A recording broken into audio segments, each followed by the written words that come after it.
Hi everyone, this is Tenorshare AI. iOS 18.1 Beta 4 is now available to developer beta testers. But some people have encountered the issue of Apple Intelligence not working on this beta version. In fact, these problems are not only found in Beta 4, but also in other versions. So in today's video, I will show you how to fix it. First of all, if you encounter the problem of Apple Intelligence not showing, you need to know that Apple Intelligence have device limitation. You can see that it works only on all iPhone 16 models, iPhone 15 Pro and iPhone 15 Pro Max. So if you are using other models but specifically want to use Apple Intelligence, then you need to buy a new iPhone. What's more, Apple Intelligence availability is currently limited primarily to the United States. For those in regions outside the US, you need to wait for a few months. To change your region to US, you need to head into Settings. Find General. Scroll down to Language and Region. Change your region to United States and make sure your language is set to English United States.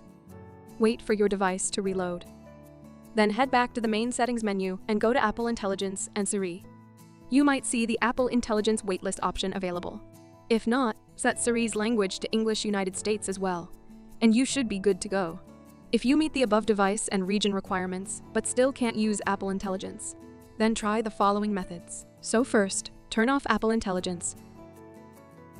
Then restart your iPhone and turn it on again. Another option is to disable Apple Intelligence and hit cancel on the pop-up. Then it will start working again. If you have all other features working, but only Siri is not available, then you can check my previous video, which has the detailed solution. I'll put the link in the description. Or you can try to use ChatGPT to replace Siri, which works on any iPhone. Just use the action button or shortcuts to integrate ChatGPT 4.0 with Siri. I'll also put the detailed tutorial video in the description as well. Just try it out yourself. If the above methods still don't solve your problem, then you can downgrade your phone back to the previous version. I recommend you use Reboot to downgrade your iPhone to iOS 18 or 17. I will put the link of Reboot in the description.